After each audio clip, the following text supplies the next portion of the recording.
great. Well, I would like to welcome everyone. We're back from the closed session, and I would invite Mr. Kennedy to report on the appropriate items. Thank you, Mr. Mayor. There are two reportable actions that were taken in closed session. The first was on the John Reed, Laura Berry et al. Versus City of Emeryville, U.S. District Court case number 21-CV-2781-YGR litigation matter. A motion was made by Mayor Botters, which was seconded by Vice Mayor Medina, to approve a settlement in this litigation in an amount of $11,500. That motion was approved by the City Council unanimously. And with respect to the claim of Sunny Pack, EM 2022-06, a motion was made by Vice Mayor Medina, which was seconded by Councilmember Donahue, to approve a settlement in an amount of $5,192 to settle that claim. The motion was approved unanimously as well by the City Council. That concludes the report out? Yes. Okay, thank you very much. The time, Madam Clerk, is 6:49 p.m. This meeting is adjourned. I recognize that we have a study session. I'm going to give Council a 3 to 4 minute bathroom break to get set for our evening meetings. We'll be right back.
welcome to the Emeryville Special Study Session. Today is October 18th, 2022, and the time is 6:53 p.m.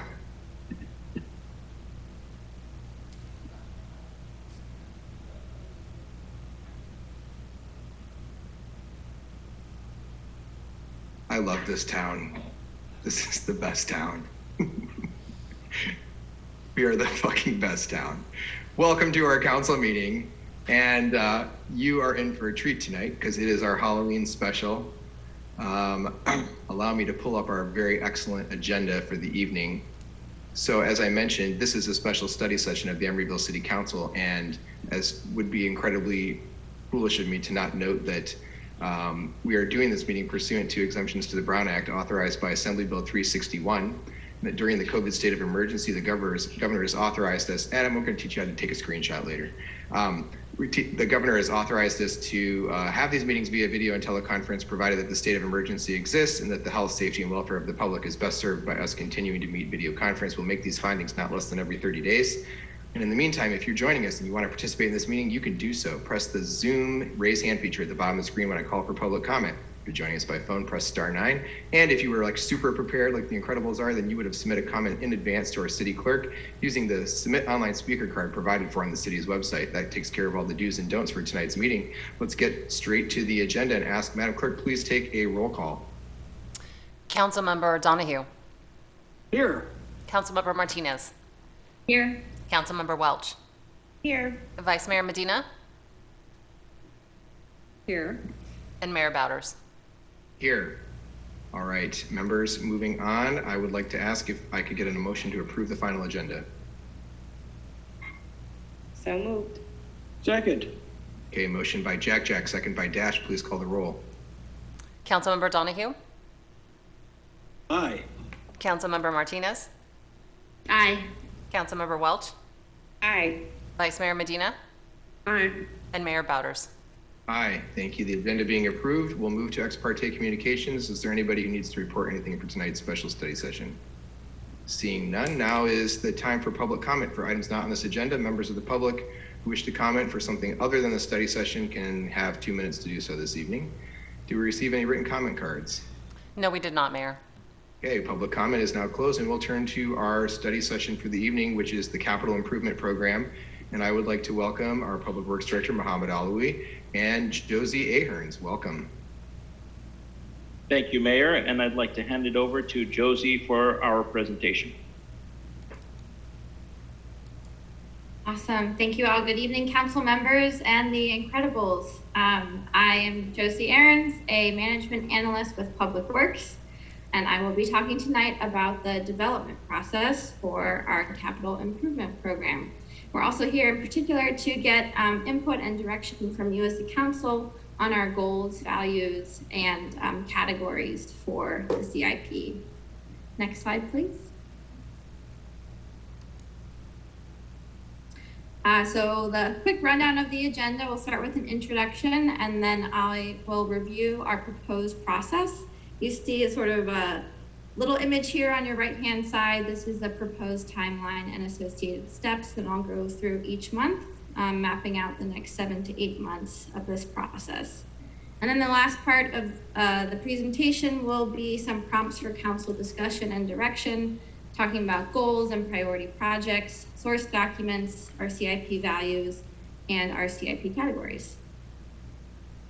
Next slide.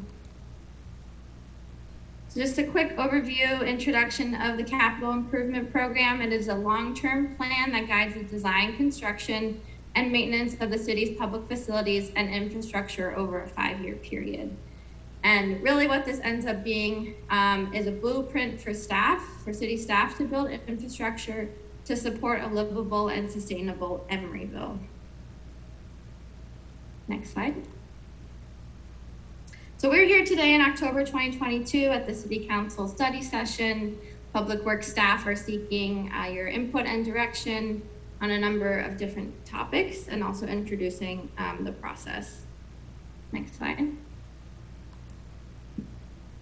In November, Public Works staff will be hosting a series of internal discussions with staff from across the city in the departments listed on the slide, including community development, community services, finance, IT, police, and Alameda County Fire.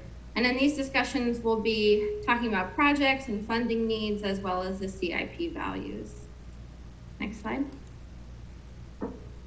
In December, we'll be launching a public outreach campaign in order to notify constituents and members of the public, businesses, visitors, that coming in January 2023, that will be their time in January to give input on new projects. But in December, we just want to get the word out. So we'll be doing information blasts over social media, emails, posting flyers in our buildings like the senior center and different apartment buildings across the city.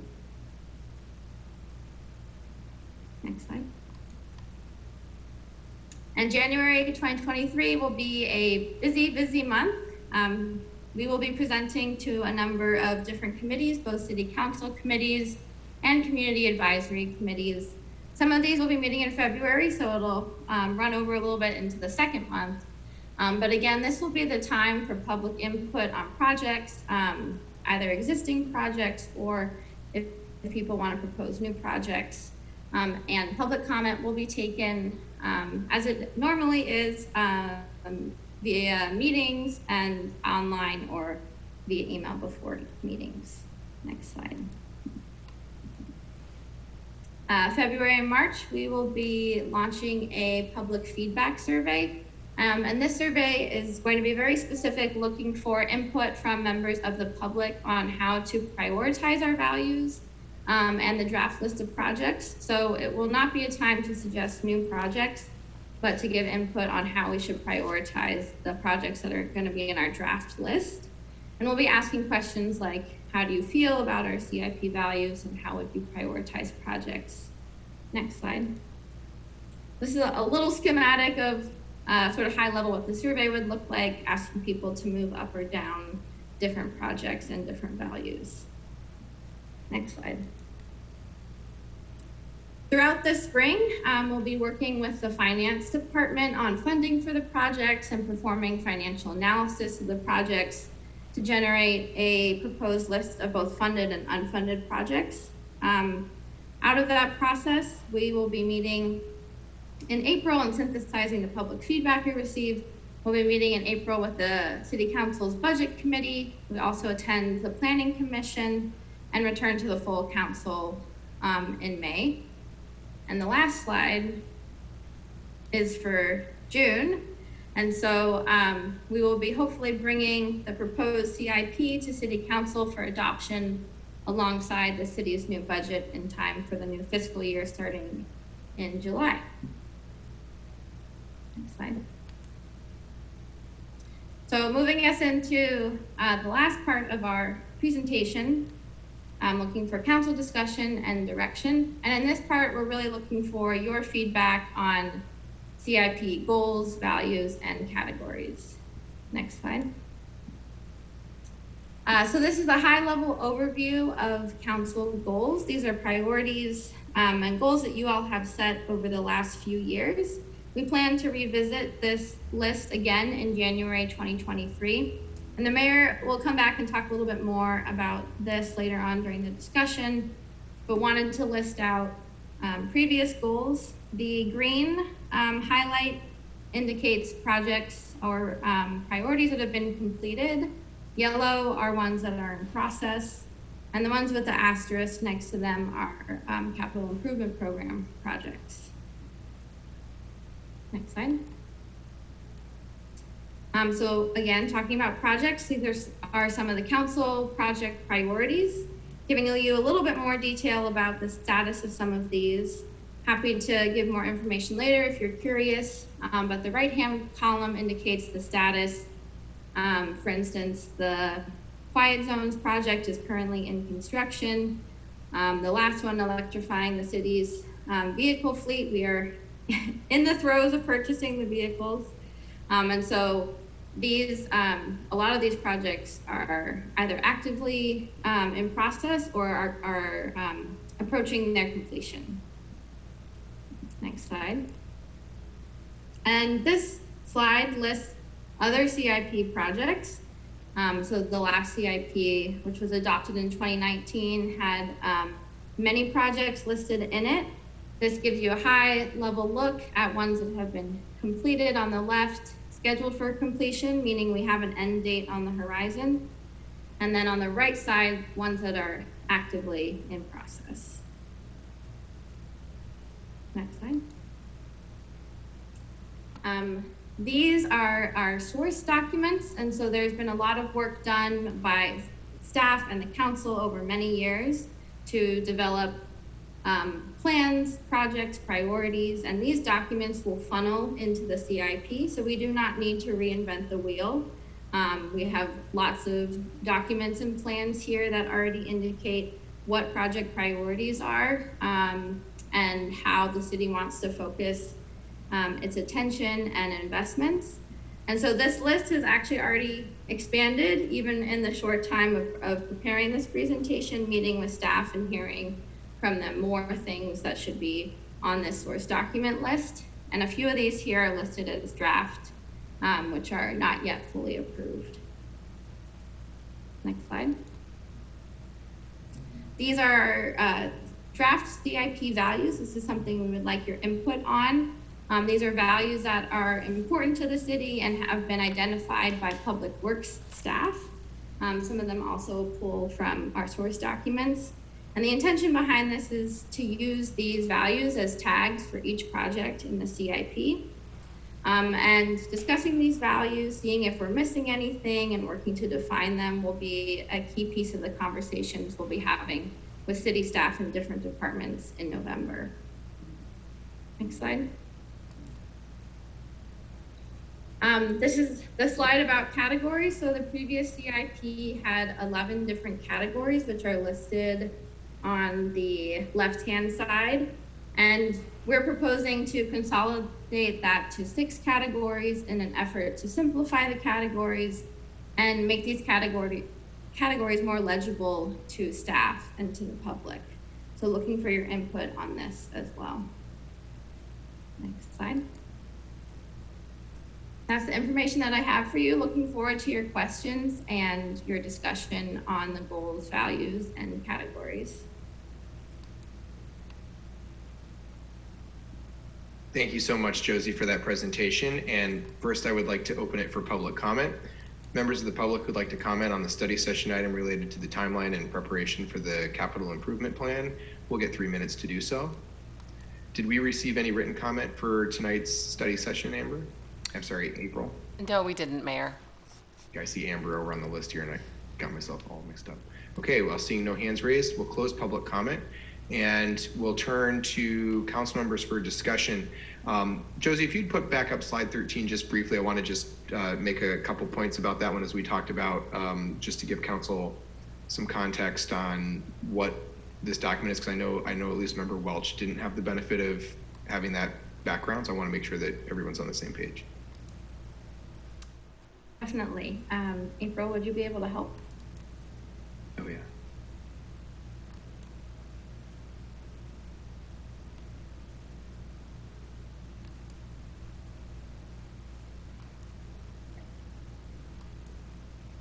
I unfortunately don't have the ability. Sorry to- about that. I closed the presentation. Hold on just a moment. I'll get it back up in just a second. No worries. Thank you. We're also incredibly patient.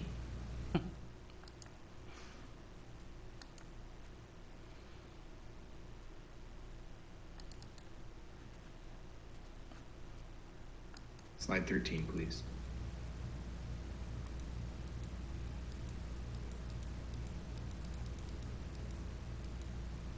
Thank you. So we didn't do this past year, but a few years ago, we took the council goals and there was like an outline form. It was several pages long. And most of us will recall being there at the time when we had a discussion about what our priorities were. We put them all kind of out on a discussion table on a whiteboard. And we then worked to pick which ones we narrowed that list down to these 11. And then we went and prioritized them in the order of importance to us. And as you'll see here, we've accomplished a lot in the last few years. Off this list, the Bayfront Bridge, our disaster preparedness and disaster hazard mitigation plan was updated. We implemented the parking management program. The quiet zone is in process at this point. We did a revenue measure in 2020, which was Measure F. The library services, we created a long-term contract with Oakland for those services. And we've done a lot with our employees and the HR process. We've done some policy work and some other things at the staff level. And you'll see the other items there in yellow that we are working on still. The only one that's not been in process so far, but I'll give a teaser, is the Build a Code Enforcement Program is on a budget committee agenda for the end of this year. So there will be some discussion about that item. But I wanted to flag this and really thank Josie for outlining the timeline in the presentation. Mostly because when we get to January, the council will have this discussion again, and we will use that opportunity to take off the items in green that we've completed, identify new items that folks want to have on that list, and also prioritize or alternate the priorities based on the current needs of the city. So I'm just sharing that all now so that members, if you don't have this information, can ask staff to give it to you so you can spend some time thinking about other priorities, because we're gonna keep that list to a manageable list for staff purposes, but there's going to be an opportunity here to really think about the next 3 to 5 years of city work.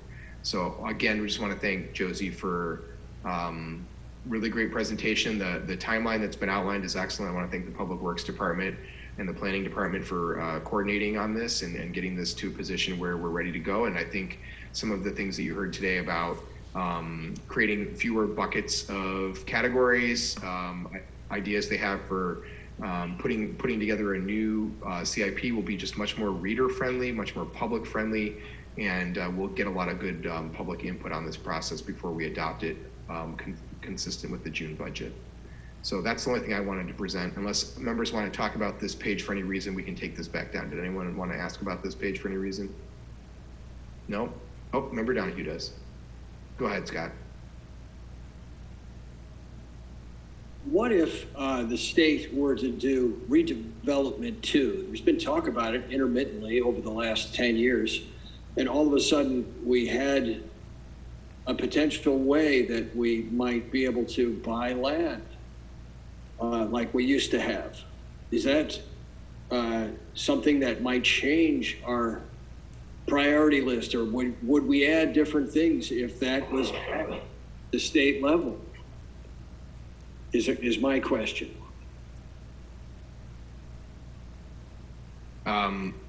Would someone on staff like to answer that, or would you like a council response? Whoever might have it. Go ahead, Josie.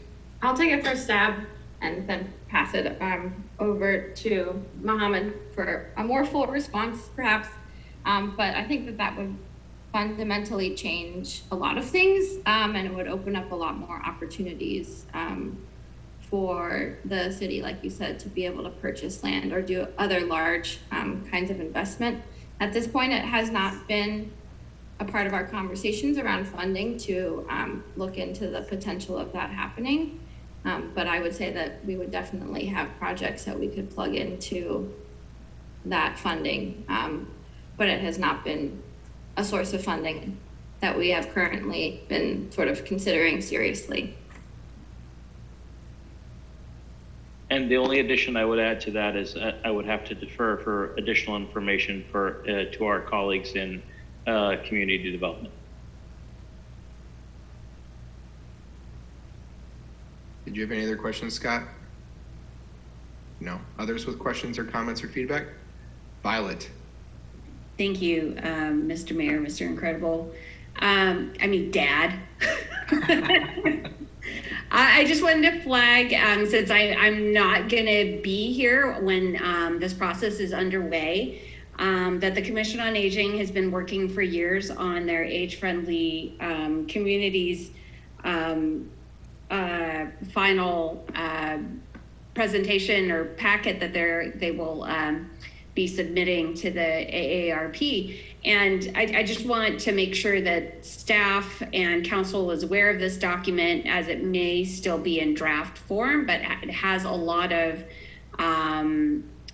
things that we've learned from the community and things that they've developed on behalf of the committee in terms of a lot of goals that they've got and developed, and are setting forward as might be a best practice for age-friendly communities. So if you would like to review that as you're considering the CIP, I think there are going to be a lot of shared goals and direction from that document, including seats at bus stops,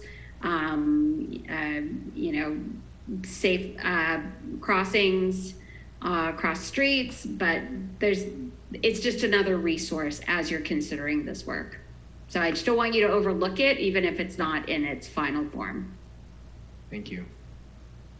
Others with comments or feedback? Did anybody have any questions or issues about the values that were on the slide? That's a couple after this slide, I believe. There's like one or two slides later, there was some, maybe one more? Maybe one more? There it is. Does anyone have any feedback, as Josie requested, on any of these values or things that they would change? No? Everybody likes what we saw? Vice Mayor Medina. I'm sorry, Mrs. Incredible. Connectivity. Connectivity. Yeah, is there an interest in adding connectivity? Sure, I support that. That's a big thing in the city. That's a thumbs up. Okay. Okay. Anybody else?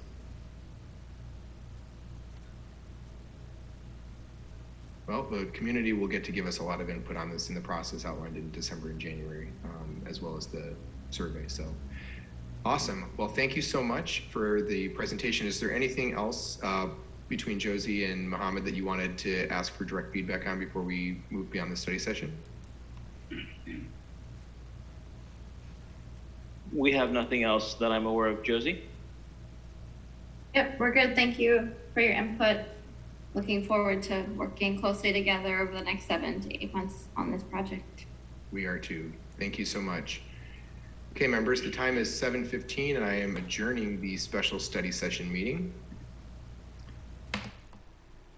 And Madam Clerk, the time is 7:15. We are right on time. I would like to call to order the City of Emeryville as successor agency to the Emeryville Redevelopment Agency.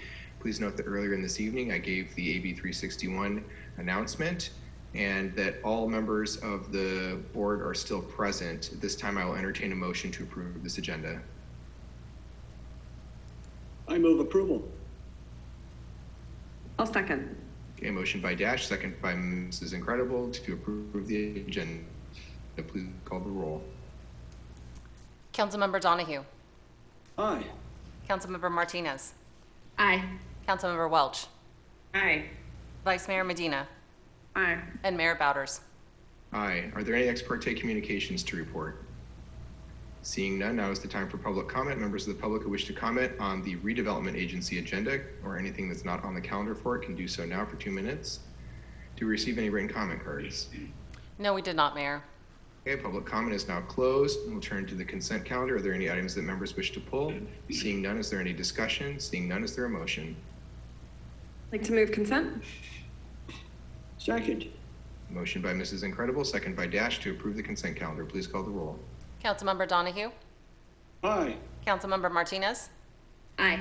Councilmember Welch. Aye. Vice Mayor Medina. Aye. And Mayor Bowders. Aye, that is approved. Madam Clerk, the time is 7:17 p.m. and I'm adjourning this meeting.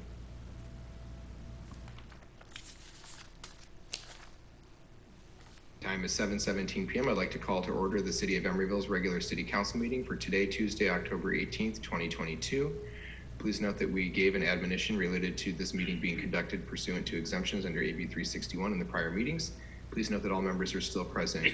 As it relates to the final agenda, members, I'm going to make a motion this evening to approve the final agenda, but I'm going to ask in that motion that the motion contain a continuance of items 12.1.1 and 12.1.2 to the November 1st, 2022 meeting, and we will not hear those items tonight.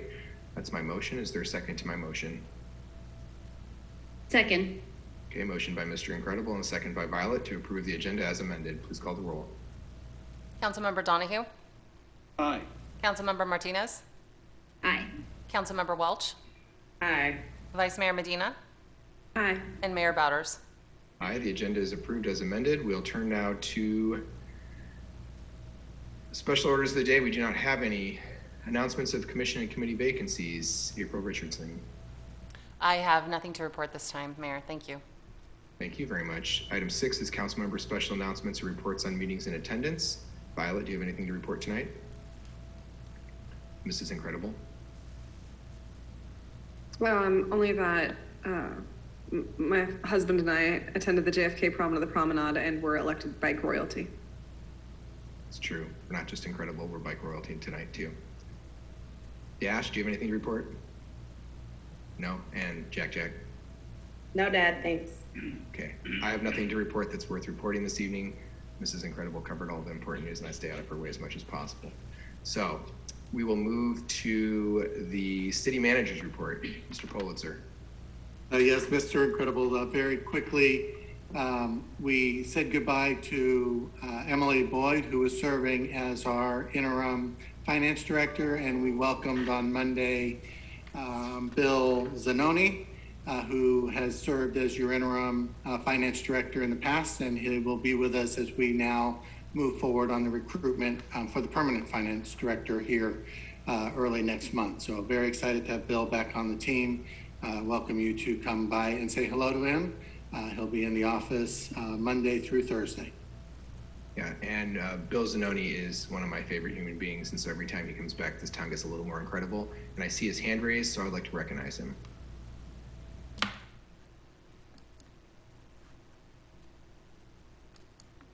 I recognize you, Bill. Unmute. There you go. There we go. Thank you. I just wanted to thank you for the opportunity, and I am really looking forward to working with all of you once again over the next several months. So thank you. We're excited to have you back. All right. Anything else to report, Mr. Politzer? No? Okay. Now is the time for ex parte communications. Please take a look at the agenda before you. I'll ask each of you if there's anything that you'd like to report that you have had conversations with either an applicant or party to a contract before we have a discussion on these items this evening. I'll start with Mrs. Incredible. Anything to report? Okay. Violet? Nope. Dash? Nope. Jack? Nope. There are no ex parte communications to report this evening. That will take us to public comment for the consent agenda and items not on the agenda. Members of the public who wish to comment for anything on the agenda or not on, on the consent agenda or not on tonight's agenda will have 3 minutes to do so. I'm going to lower the hand of Bill Zanoni, and I'm going to ask the clerk to start the clock for 3 minutes and welcome Chris McCormick to speak first. Good evening. Hi, Team Incredible. I'd like to request that the city of Emeryville consider enacting an ordinance similar to the San Francisco Rent Board's Ordinance Section 37.13 keys and apply it to keys and key fobs used to access rental units, specifically that a tenant may request keys in addition to those provided for his or her convenience, and that the requested additional keys must be provided.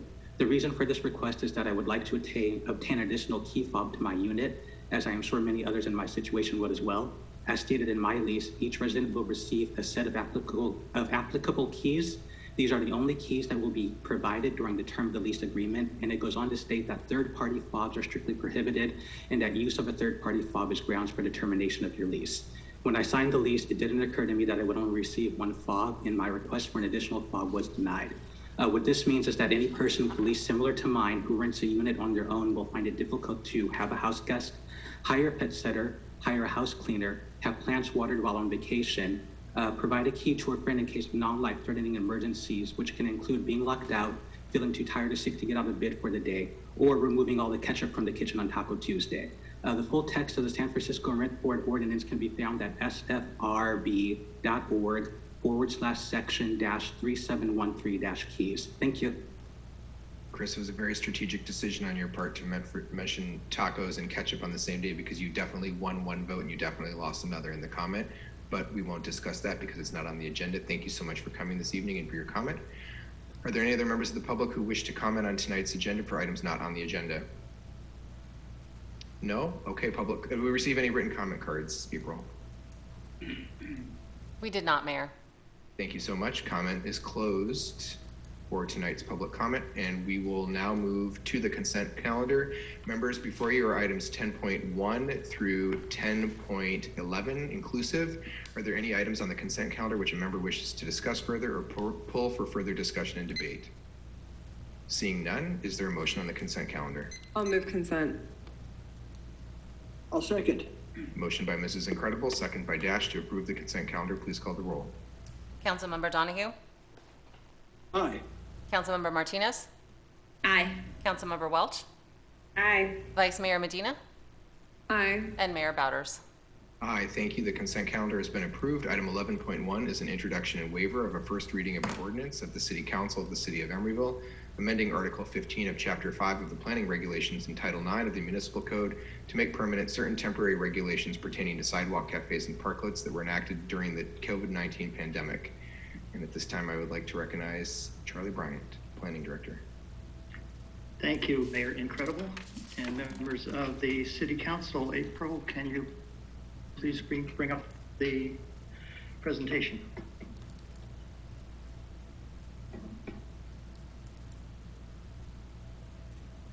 So this is a public hearing on proposed amendments to the planning regulations related to sidewalk cafes and parklets.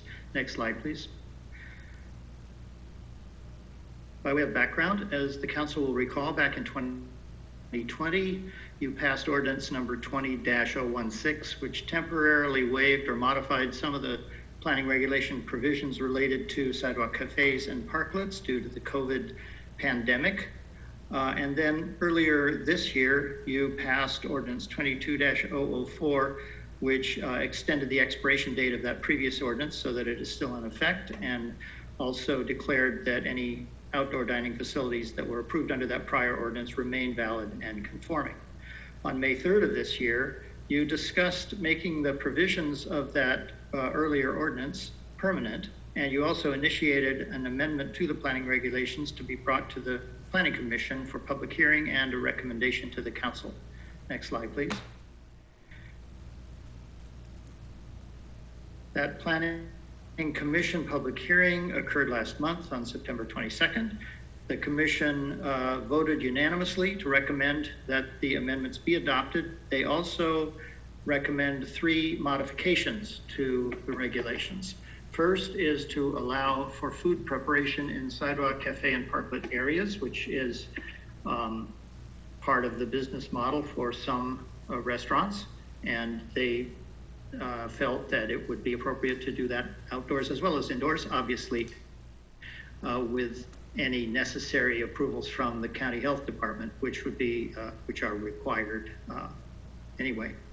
Secondly, they recommend eliminating the requirement for a physical barrier around sidewalk cafes and parklets that serve alcohol, and replacing that with a requirement for a clear delineation. Such a delineation for a parklet could simply be the curb, and for a sidewalk cafe, it could be a painted line on the ground, or a rope or a chain, or anything like that that would clearly delineate where the sidewalk cafe area was.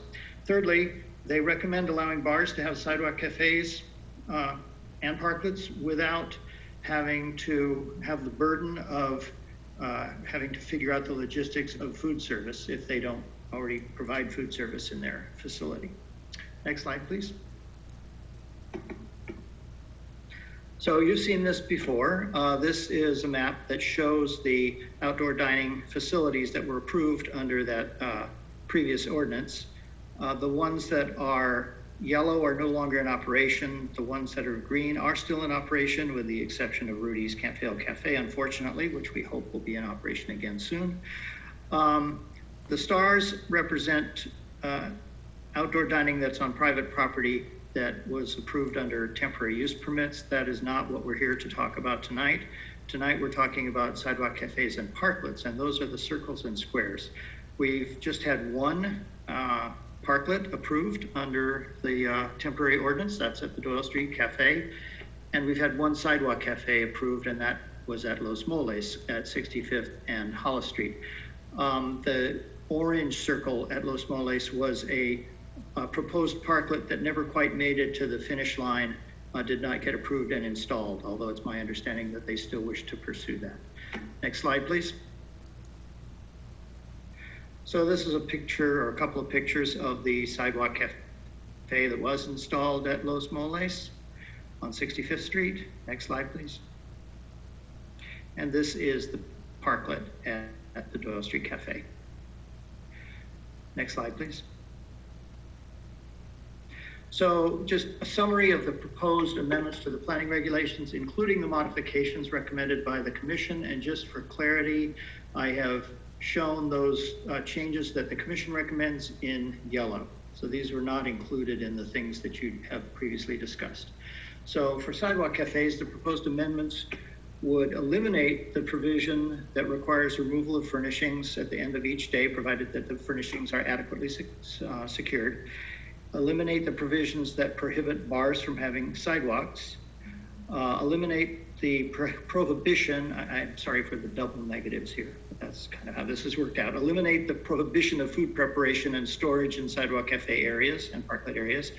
Eliminate the provision that bars must provide full food service in order to serve alcohol in sidewalk cafes and parklets. And eliminate the requirement for sidewalk cafes and parklets with alcohol service to have a substantial physical barrier, and replace that with a requirement for a clear delineation. Next slide, please. You'll see that the subsequent slides don't have any text in yellow because the Planning Commission didn't have any recommended modifications to any of these. Under parklets, we would eliminate the provision that requires Transportation Committee review prior to City Council approval. They'd still have to go to the City Council, but possibly could be on consent if they were non-controversial. Eliminate the provision that does not allow exclusive use by an adjacent restaurant. In other words, you could have exclusive use by adjacent restaurant or bar for a parklet.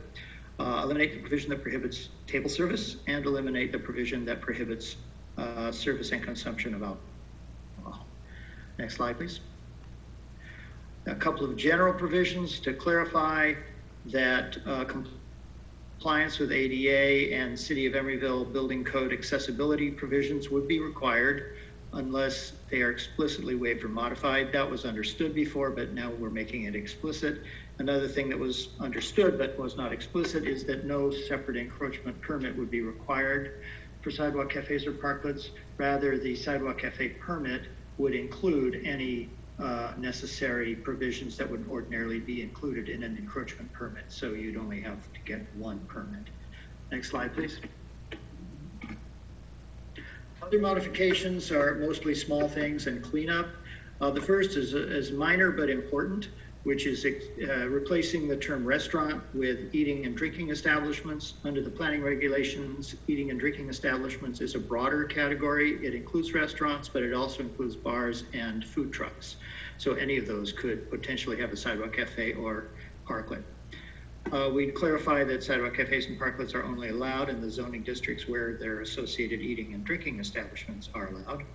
The term sidewalk cafe would be replaced by sidewalk cafe or parklet throughout the regulations to clarify that these regulations apply to both sidewalk cafes and parklets.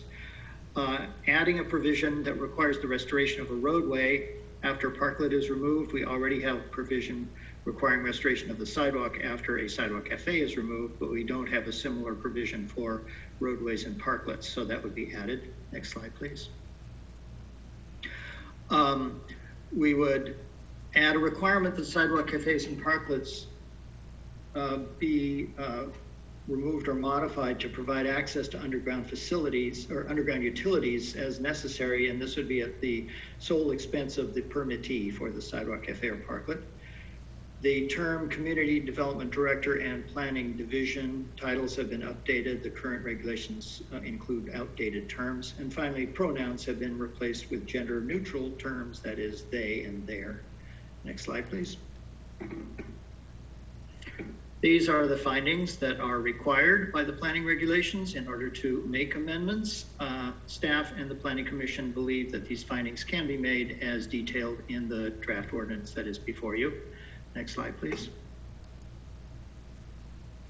For environmental review, these proposed amendments are exempt from CEQA under section 15301, which applies to minor alterations to existing facilities with negligible expansion of use, and also the common sense exemption, because it can be seen with certainty there's no possibility that they will have a significant effect on the environment.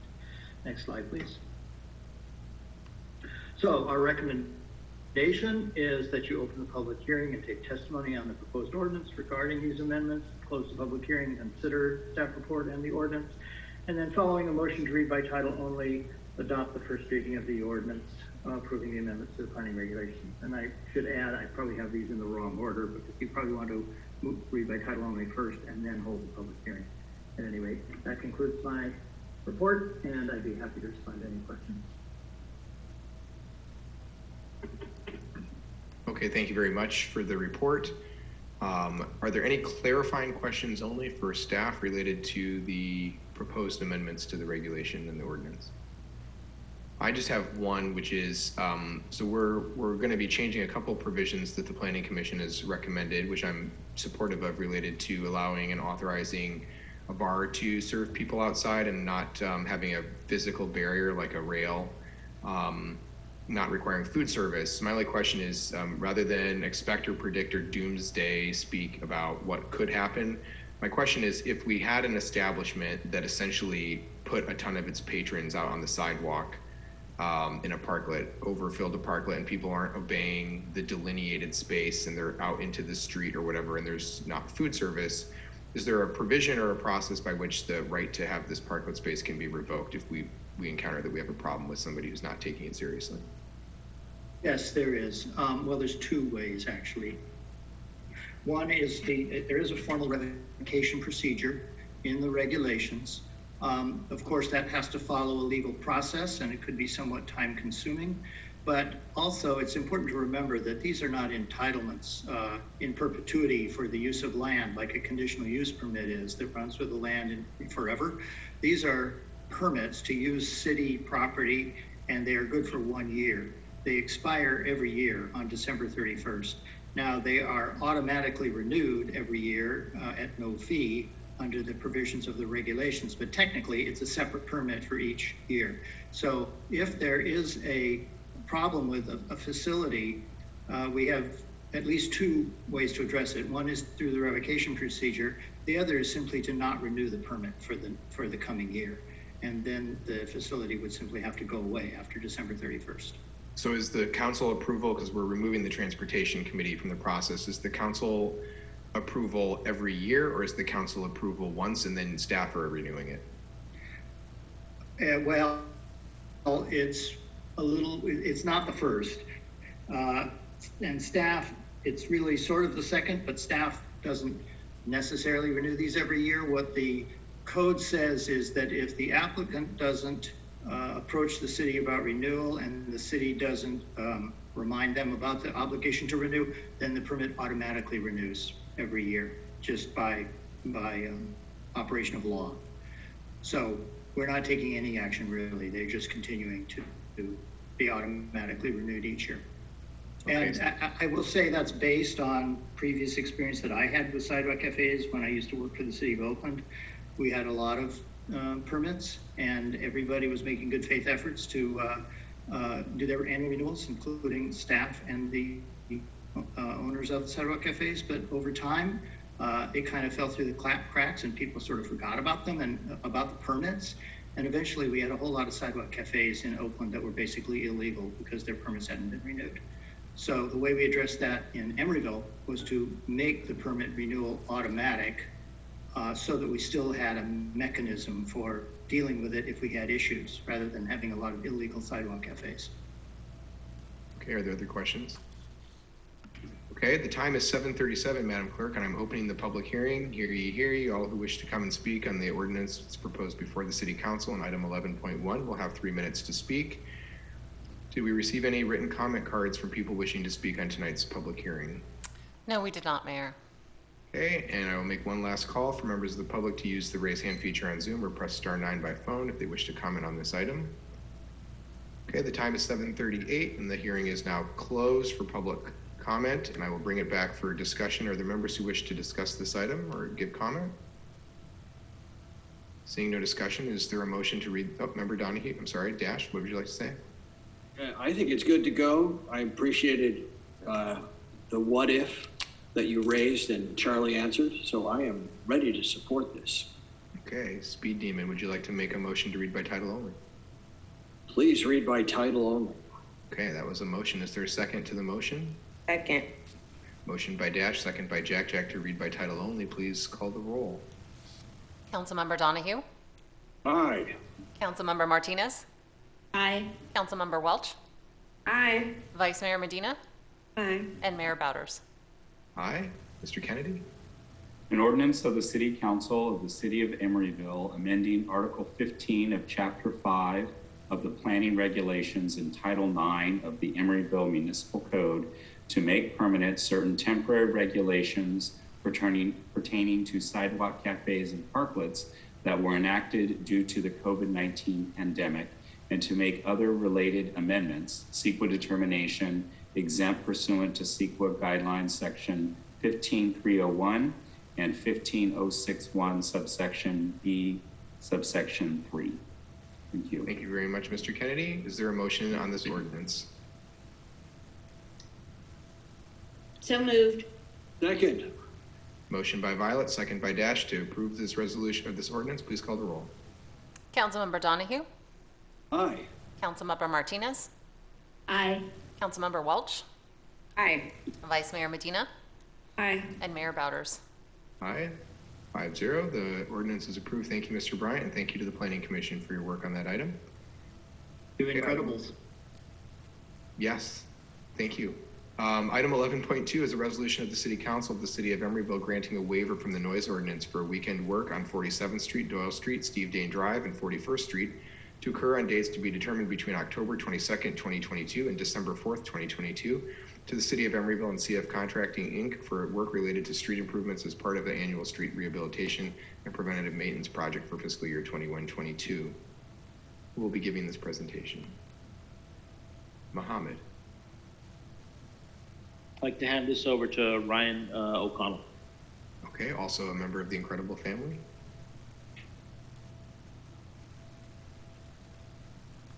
Where's Ryan? There he is. Good evening. Good evening, Honorable Incredibles and City Council. April, can you pull up the presentation?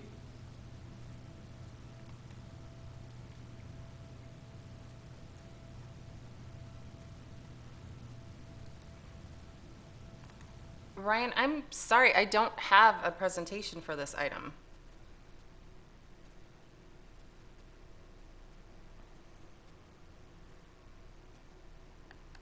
Alrighty, so yeah, I'll do it from memory.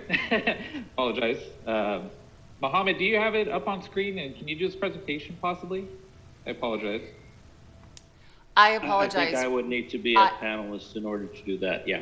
I see it in the folder now. I didn't, I can show it. Hold on just a second, please.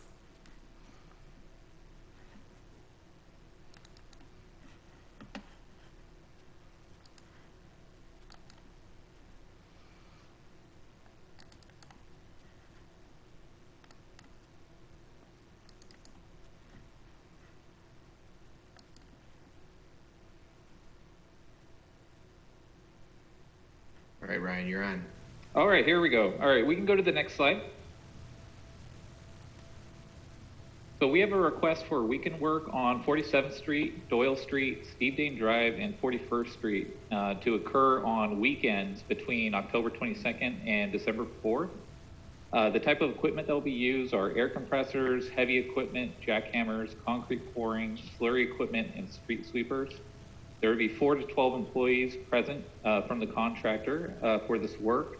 This work request has spurred from some of our outreach efforts that we've done to the local schools in Emeryville where the project is taking place this year.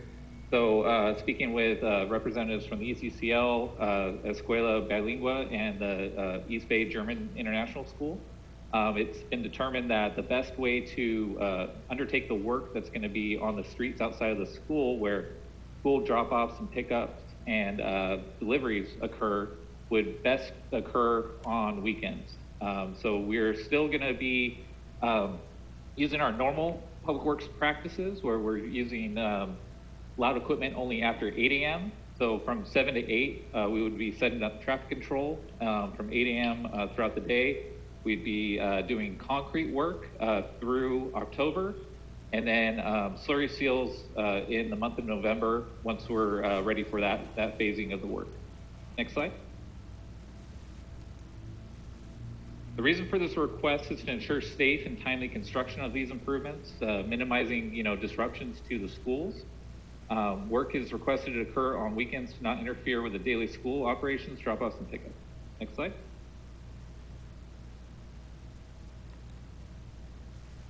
So our recommendation is to approval on the subject of for the conditions of approval outlined in the resolution, which include that the loudest work would not occur until after 8 a.m. Next slide.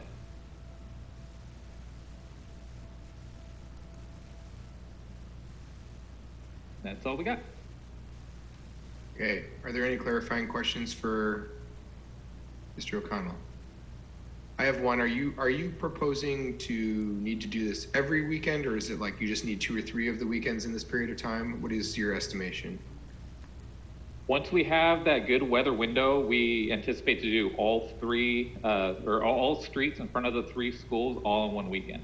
So it would be one big weekend to do it. If anything, we might have a punch list item to come back the following weekend. So at most, it should be about 2 weekends.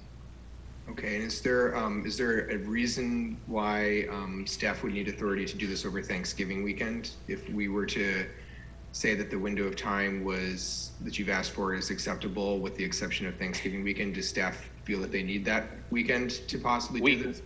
We could forego that weekend. It was just included to include that last weekend at the beginning of December. Okay. Anyone else with questions before we go to public comment? I'm sorry, Violet?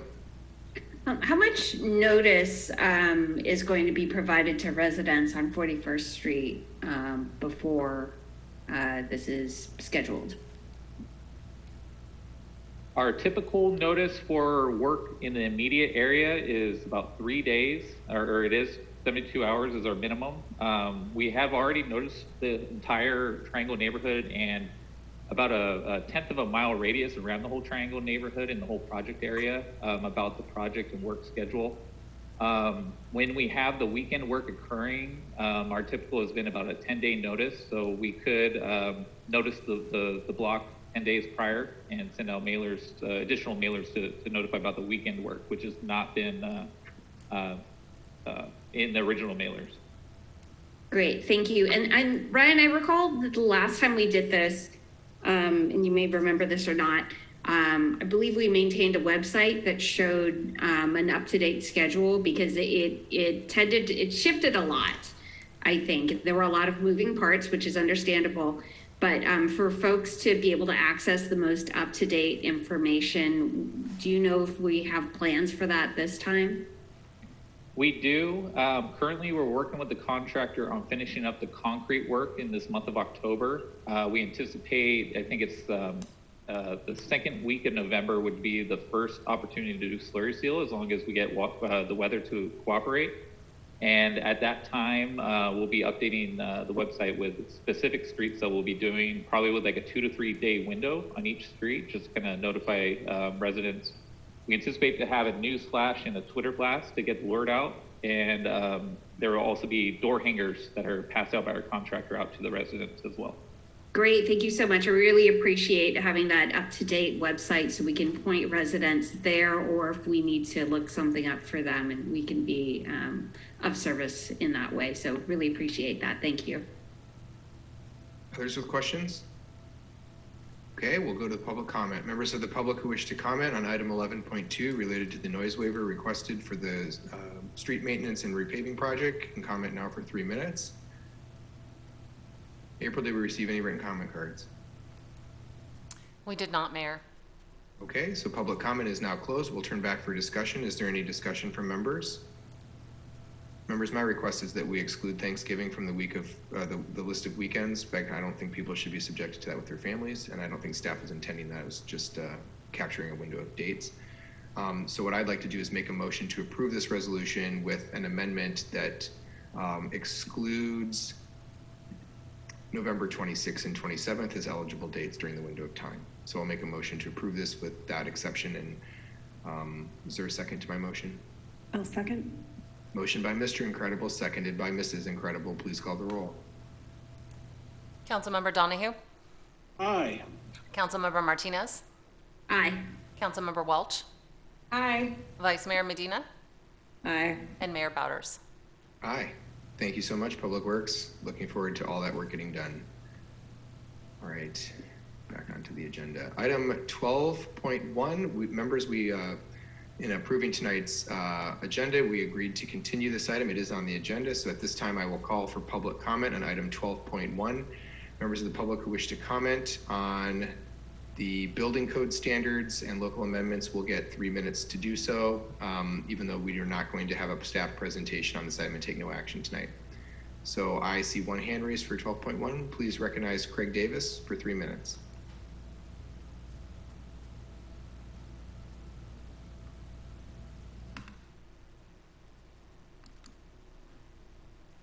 Good evening. Whoops, apologies. Sorry about that. I was muted. Forgive me, Mr. Incredible, but we were here for item 10.5, and did we miss that, or? We did. We had the consent calendar earlier in the evening on under item 10. We did items 9 and 10 are consent and discussion of consent items. Okay. Thanks. Okay. Okay. Are there any other members of the public who wish to comment on item 12? Okay, seeing none, there's no discussion on this item. This item has been continued to a future meeting. So we'll move to item 12.2, which is a resolution of the City Council of the City of Emeryville approving a purchase of artworks for the city's annual purchase award program entitled Ant, Grasshopper, Mosquito, and Stag Beetle from Emeryville artist Ken Kalman, with funding of up to $26,100 from the Public Art Fund for the purchase and installation of those artworks, and acknowledging Cesar Cuerva and Tali Grinchpan as the first and second honorable mentions. Amber Evans. Thank you, Mr. Incredible, Ms. Incredible, and the whole team. Amber Evans, Community Development Coordinator. I have with me tonight Amy Queskin, who has helped the city select the purchase award that we've been doing from 2006. And I am happy to hand over the presentation, April, if you can fill that up, to Amy to present the recommendations from the panel and the PAC to you tonight. Thank you.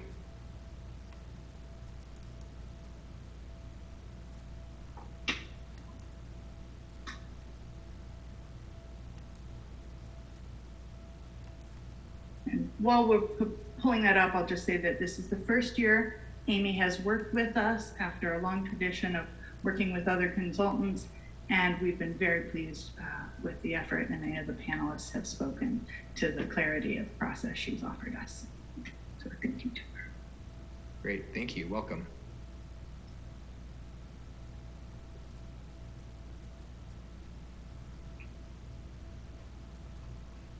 And I'm sorry, April, were you able to unmute Amy Queskin? I think we didn't know who it was until just now because it says intersection space. Sorry, I see her now. I will. So sorry. It's okay. We just found you. Don't worry. Go ahead. Good evening. I also work at Intersection for the Arts in San Francisco. Okay. Thank you, Mr. Incredible. So the purchase award. Yes. So we convened a couple weeks ago. So next slide, please, April. So the panelists were Albert Pola of ECA Board, Josie Aherns, City of Emeryville, Charmine Roundtree McKee, Outside Art Professional, Zan Walker, Public Art Committee, and Ronald Davis, who is a community member, but also last year's Public Art, the award recipient of this award, purchase award. Next slide, please. So the process for the panelists is that in advance of going to the exhibition that's in the Emeryville Marketplace. We provided with the panelists with images of all the possible artworks, and that's from the 36th Annual Emeryville Art Exhibition. And then the panelists looked at those in advance online, and then they came together at City Hall, and we toured City Hall so they could see some of the current collection. We then brought them and possible locations for the art. Then we brought them onto the Senior Center in your lovely little vehicle, one of the new vans, bus vans. And when we went to, then from the Senior Center, we moved on for Emeryville Center for Community Life. We looked at space there and also art that's in the space. And then from there, we went on to the actual exhibition. We toured the exhibition, and the panelists made a short list of the five works that they felt would best represent, look good in the city in terms of aesthetics and add to the current collection and had quality of craft. We took their list, combined all five panelists' five choices, looked for the ones that had, which choices had more than one vote. And we came down to 8 artists that we put on a short list, their works. And then from there we scored, we looked at and talked about each of those works, and then the panelists rescored them and came with a short list of 5 artists. And that short list had a numerical scoring system. Next slide, please. And what came out was that they came out with a tie for first place, 2 sets of art pieces. So one by Cesar Cueva, which earned 91 points. And actually it's 2 pieces of art. And I'll show you those in a moment. So they liked both pieces of art, not one over the other. And then Ken Coleman, who also scored 91 points and had 5 pieces of art. And then that allowed for a second place by Tali Grinspan, which earned 87 points. Next slide, please. The next slide shows Ken's work. So these are really fun. They kind of fit the theme of The Incredibles in that they're sort of this incredible imagination of bugs made out of copper and rivets, and they're large. So these bugs are large, and they really stood out to the panelists. And they look small here, but you can see the dimensions. And there are 4 of them, and the panelists just loved all 4. And this was also brought forward to the Public Art Committee, and the Public Art Committee also recommended these for purchase. Next slide, please.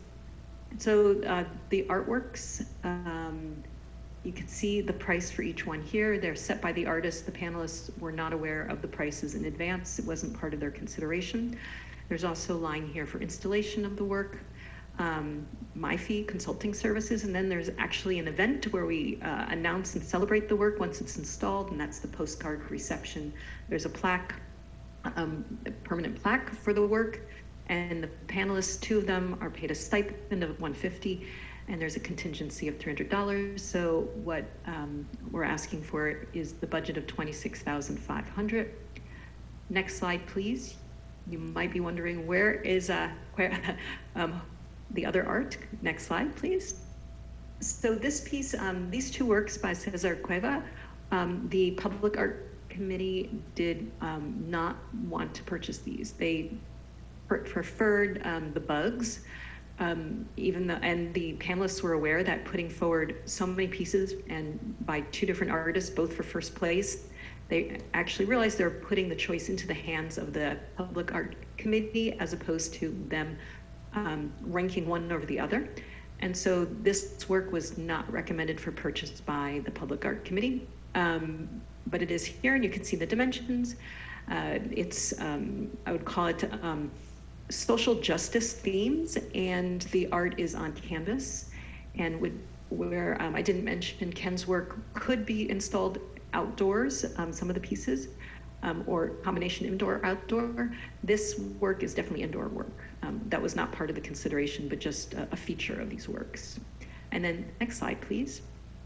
The second place, or the alternate, these are really interesting little pieces of glass that are folded into these delicate little vessels, and these would, if purchased, would need to be presented or stored under some sort of protective lucite covering. This is essentially the third option. So that is the presentation. Okay. Thank you very much. Are there any clarifying questions about the pieces? Just questions right now from members? Okay, we don't have questions, so we'll turn to public comment. Members of the public who wish to comment on the proposed art installation and purchase award may do so now for 3 minutes. Did we receive any comment cards for this item? No, we did not, Mayor. Okay, public comment is now closed. We'll turn to discussion. Are there members who wish to discuss the recommendations of the Purchase Award Selection Committee? Member Donahue, Dash. I think the Ken Kalman's insects offer a lot of opportunities for display, meaning to activate space wherever they're installed, because there are several of them. So I think that that's a good feature of that work, because I think we can have an exciting display because it offers options on how to display it, and that the artist would be included in how to display it, I think is good. Thank you. Violet? I agree with Dash, and I think that the rear courtyard could benefit from some whimsy if these are indeed pieces that could be installed outdoors. Excellent. Others?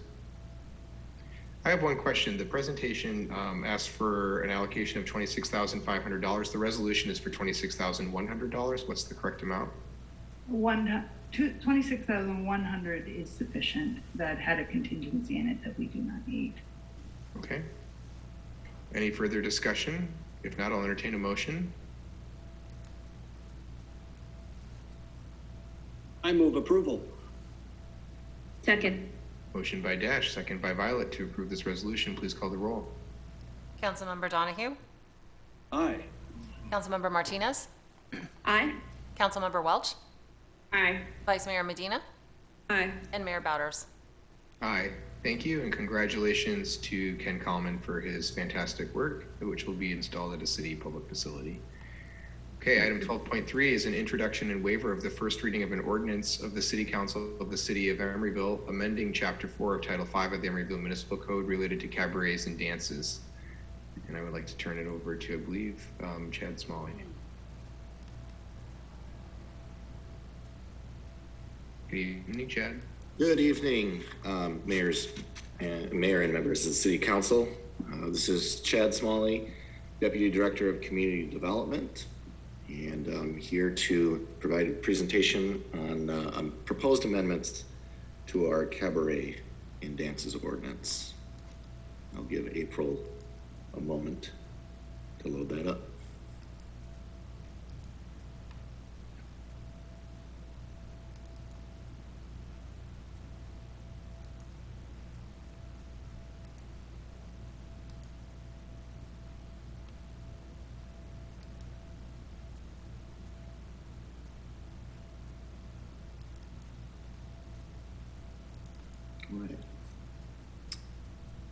Go ahead to the next slide, please. So quick overview, going to give some background, talk about the proposed amendments to this ordinance and then staff's recommendation. Next slide, please. So by way of background, back in February, the City Council supported Mayor Bowders' future agenda request for to talk about an administrative process for cabaret licenses. And I'll get into what a cabaret license is in a moment. The specific recommendation was to refer this to the Budget and Governance Committee. We did prepare this with the intent to take it to the October 13th Budget and Governance Committee. However, that meeting was canceled, and so the Budget and Governance has not seen this item. But because the publication date for this meeting was in advance of the cancellation of that meeting, you're going to hear it tonight. Next slide, please. What's a cabaret? It's an antiquated word for this, but essentially this is the definition right out of the city's ordinance, which basically says any event where there's live entertainment, and where the admission can either be, without a fee, or with a fee, or cover charge, or it can be someone from the public can come in without an invitation. So not an invite-only event, but if you've got live entertainment, it's a cabaret and requires a cabaret license. Next slide, please. So the current process for cabaret licenses involves an application to the police department. The police department forwards that application to planning and other departments for their comments and prepares a report to the city manager with its recommendation of whether to approve it or not. If it's recommended that a license be issued, then the report comes to the city council, and the city council directs the police department to issue the cabaret license. All of the licenses that are issued expire on December 31st of the year that they're issued, regardless of when they were approved by the city council. And because of this, annual renewal is required for these licenses. The ordinance also says that the conditional use permit is required, and that is somewhat problematic, as I'll get into on the next slide. There's a number of issues with this process that I've heard from the business community. Businesses have said to me that this process is expensive and time consuming. You'll recall that we expanded the rebate program not too late, I think it was 2020, to provide a rebate of the fees for certain independent businesses that were seeking cabaret licenses, and that has helped on the cost front. But the process remains pretty lengthy. To bring an application into the police department, which is a fairly involved application, and the submittal requirements are extensive, and then review that, talk with all of these departments, and only at that point is this agendized for the city council. It's effectively a month longer to bring this to the city council when that end of the process is involved. The fact that all of the permits expire on December 31st is a strong disincentive to apply in the later half of the calendar year, because the fees are the same and your permit will expire if you come in September because you wanted to start having events that time of year. It doesn't make sense to apply until the next year, and that's been an issue in the past as well. Because they all expire and they all need to be renewed at the same time, the police department then is faced with every cabaret renewal license coming in at the same time and has to dedicate an amount of time at the beginning of each year to do that work. And then finally, as I mentioned, the requirement for a conditional use permit actually just doesn't make sense, because the kinds of uses that are covered by these permits don't correspond to the requirements for conditional use permits or the uses enumerated in the planning regulations. And furthermore, the cabaret license is a license. It doesn't run with the land. It's attached to an individual or a business and is temporary. Whereas a conditional use permit runs with the land forever and is basically a right to do something on a piece of property regardless of who owns it. So there's an inherent conflict between these two types of permits in this provision. Next slide, please. So we have drafted ordinance amendments in consultation with the police department and the city attorney's office that do a few things, and I'll go through the major points of what the amended ordinance would do. It would remove that requirement for a conditional use permit. It would remove a requirement that is in the ordinance now that the applicants for cabaret licenses submit its financial statements. This is something that the police department has said that they don't necessarily need. It doesn't weigh on their decision of whether to allow a DJ to play or a jazz quartet to be on the patio. And so why make applicants procure these financial statements and submit them to the city? It's not a requirement we recommend retaining. The biggest change is this, and that is that the license under the proposed amendment would be issued by the police chief or their designee. And that approval or denial, either way, it would be subject to appeal to the city council under the provisions of the municipal code. The license term, rather than expiring every year on December 31st, would be 3, 4, or 5 years from the date of issuance, with that decision of how many years it would be at the discretion of the police chief that's issuing the permit. Next slide, please. There's a requirement in the existing ordinance that requires licensees to commence those operations within 90 days. In practice, the police department doesn't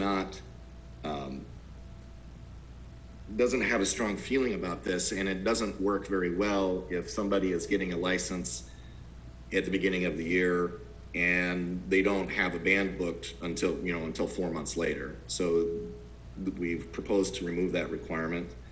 And furthermore, the police chief retains its ability as the issuing authority to revoke or suspend the license immediately upon providing notice to the operator or their on-site, designated personnel, which is a requirement of the application. That revocation, should it occur, would also be subject to appeal to the city council under the provisions of the municipal code. With all of this underway, and in acknowledgement of the fact that existing cabaret licensees have their licenses expire this December 31st, this ordinance would extend all existing licenses to March 31st of 2023 to allow them time to apply for under this new ordinance in the first 3 months of next year. Next slide, please. So that is the summary of what the proposed amendments would do. We reviewed these at a high level on September 21st with the Economic Development Advisory Committee, and the Economic Development Advisory Committee recommends that the City Council approve these changes. As I mentioned, the Budget and Governance Committee didn't have an opportunity to review this. Staff does recommend approval, specifically recommend read by title only, hold a public hearing, and adopt the first reading. The next steps, should the City Council do so, would be a second reading on November 1st, and then the ordinance would become effective 30 days later on December 1st, hence the timing and the extension provisions that for existing permits that we've included in this amendment. And that concludes my presentation. Happy to answer any questions you may have. Thank you, Chad. Are there clarifying questions for Chad about the proposed ordinance amendments before we go to public comment? Okay, seeing none. Members of the public who wish to comment on item 12.3 related to cabaret licenses will have 3 minutes to do so. I see one hand for 3 minutes. April, please recognize Craig Davis. I apologize once again, Mr. Incredible, for being out of order here, but we need to ask a point of clarification on 10.5. There was an attachment B that was a contract proposal. Was that approved by consent? So for the sake of clarification, this is a public comment. I can't engage in a dialogue on a public comment. So okay. You can use the 3 minutes to speak if you'd like. Go ahead and just complete your comments. So what I was just saying is that apologies for being out of order, but we need a point of clarification about 10.5. Attachment B was a contract proposal, and we need to understand if that was approved by consent. That's it. Okay, are there other members of the public who wish to comment at this time on this item, 12.3? Okay, seeing none, I'd like to turn back for discussion. Are there other questions or comments that members have? I just have one, Chad. If you could, I've read the ordinance, and I'm really grateful for staff and your work in particular in helping in the police department and the police chief for getting this into a posture where we can have this discussion this evening. My question is about if there is, I'm sure the police chief is probably a little more conservative than a city council typically, but I see there's provisions in here where if the police chief denies or revokes a permit, that there's a 10 or a 15-day window for folks to appeal that to the city council who have had that denied.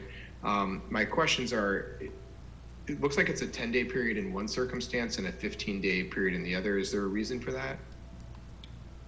There, Or legal can answer? I'm going to try and pull it back up here because I'm trying to find where you are.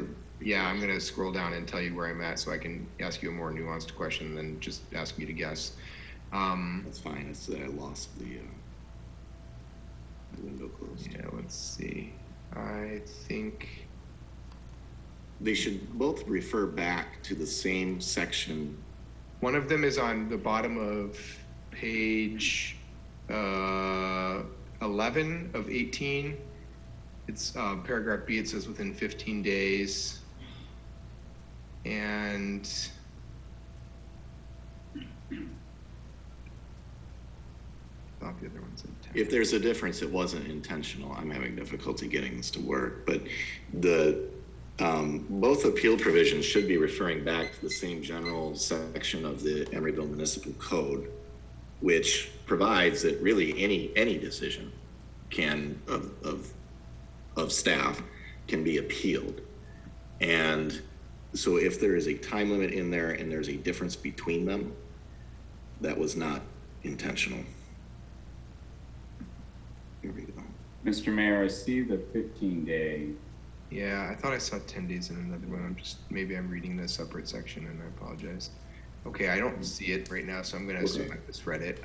Okay, so that's fine. My other question is, I think we had talked about at an earlier meeting, we had talked about and maybe the staff recommendation is not to do that, and I just need to hear that, but that about reporting similar to what the planning director does, how he reports out from the planning commission, and then the council has the ability to appeal items to itself, right?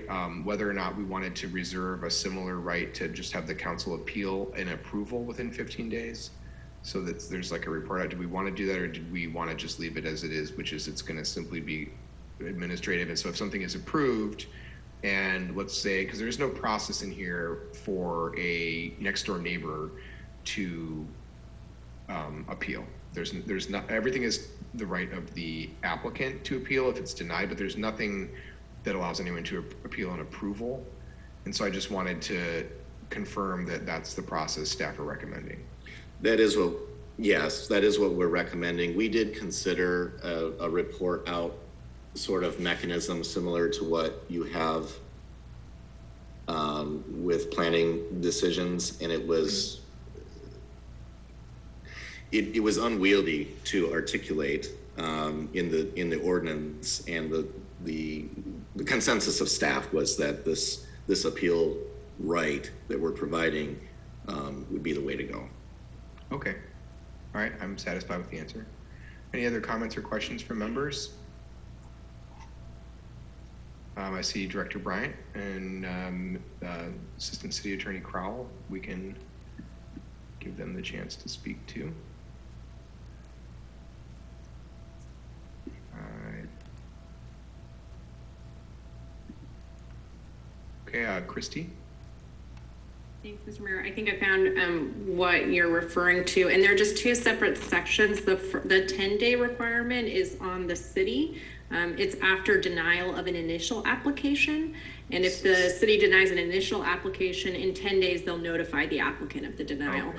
The 15 days refers to the appeal period that you can, a permit holder can appeal within 15 days of a revocation or suspension. Thank you so much, Christy. Sure. Christy beat me to it. Christy was that what you were here to do too? That's exactly what I was going to say.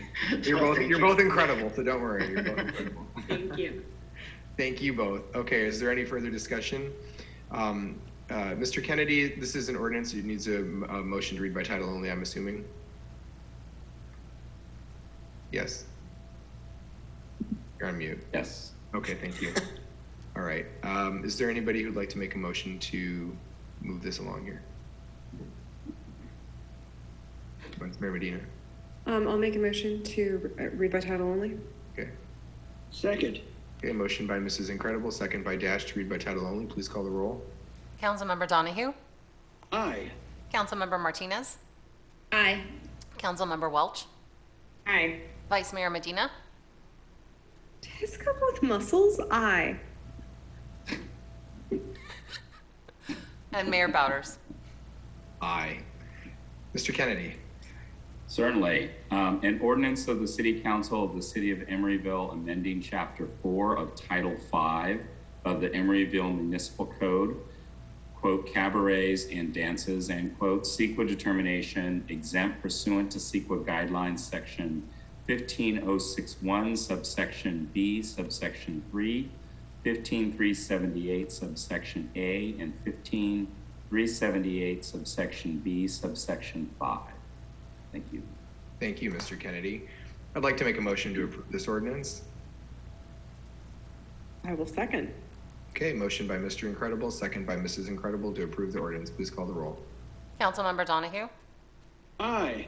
Councilmember Martinez, Aye. Councilmember Welch, Aye. Vice Mayor Medina, Aye. and Mayor Bowders. Aye. Thank you, and thank you to staff. And I can tell you right now, as somebody who has taken dozens over the years of inquiries from businesses about when to file for this license and the timing of it. I know it's a huge headache for Chad and the finance division, and to process all these at the end of the year, it's just like, it makes no sense to have to do these all at one time. So giving folks multiple year applications and giving them the ability to apply when they want to, and not having this all lined up every year is a process that requires a full council agenda and all that stuff. We've saved a lot of time and money for businesses and our staff, hopefully, and this process will be streamlined going forward. So this is a really great, thing it's a very unsexy thing, but it's a great thing for the city. So with that, give me one moment to leave the ordinance over here and go back. I believe cabaret is unsexy. Yeah, well, they are. Okay, so we'll be at item 12.4, which is the update and overview of the East Bay Community Energy local programs. Yes, hi, good evening, Incredibles. This is Edna Mode from the Public Works Department. Perfect. And Darling, I'm here to introduce JP Ross, who is the Vice President of Local Development, Electrification, and Innovation at East Bay Community Energy, which, as you know, is our power provider and a nonprofit agency of which we are a part. And so I hand it off to you, JP. Well, JP, we want to welcome you, and we just want to ensure that you are not a villain. But if you are not a villain, we will allow you to give a presentation. Well, thank you for that. I'm definitely feeling underdressed or inappropriately dressed for my presentation tonight, but I hope you'll forgive me. I actually would beg your forgiveness on another item. The deck was a deck that we had sent to San Leandro, so there's a couple San Leandro stats in a slide later on, but I do have the Emeryville related stats, so I'll be able to refer to those as we go through the presentation. But thanks very much for making a little bit of time for us to review what East Bay Community Energy is doing and planning to do, and some of the ongoing activities we have with the city of Emeryville. So if we can go to the next slide. Just a brief overview of East Bay Community Energy. Let's see. Did we lose April?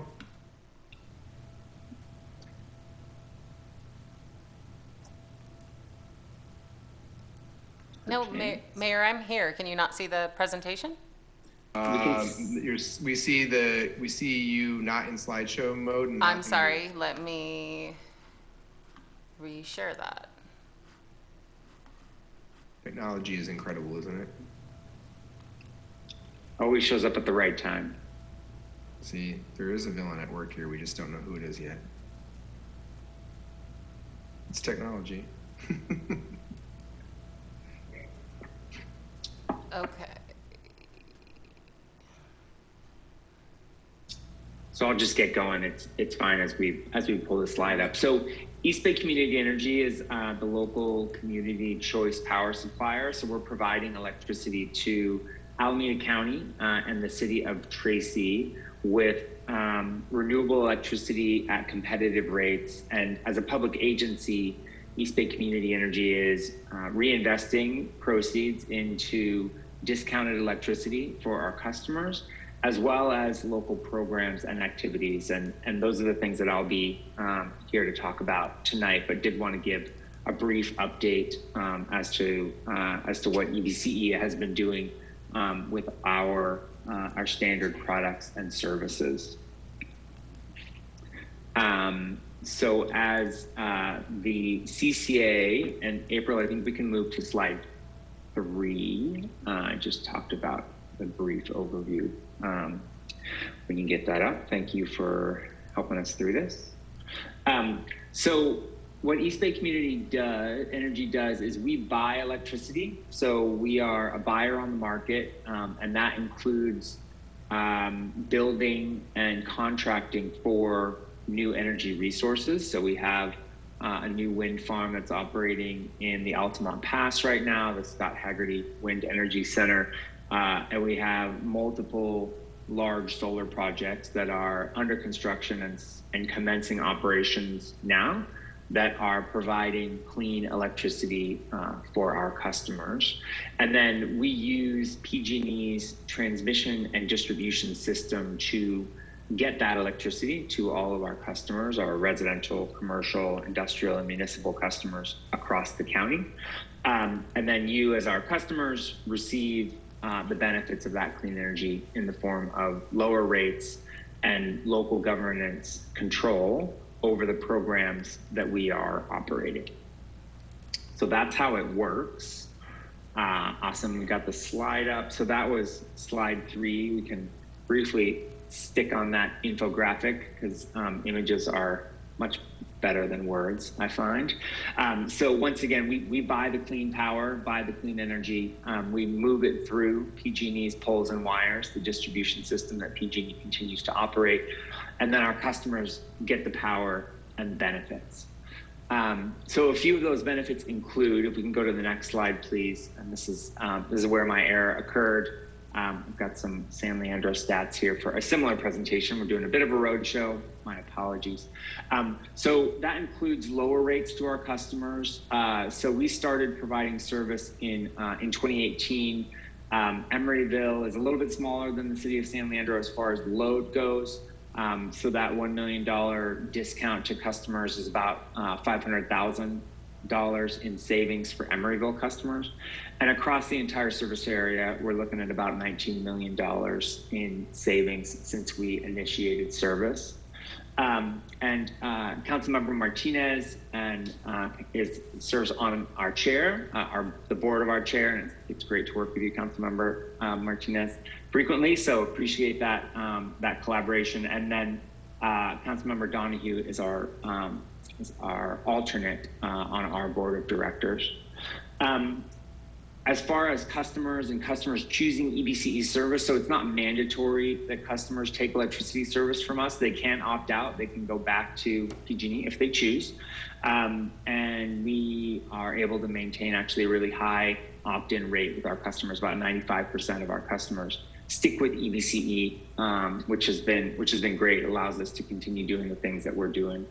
And Renewable 100 is the opt-up for the city of Emeryville coming in October of this year. So customers will be on our 100% renewable energy product, which is a little bit more expensive than PG&E's standard product, but 100% renewable, which is, and many of our cities are opting up or have opted up to that default service. Some of the programs that we're working with the city of Emeryville on today, so I'll talk about a few of these, but we are developing an innovative solar and storage program for critical municipal facilities, and talking with staff now about the city of Emeryville participating in that program with us as we continue to roll that out.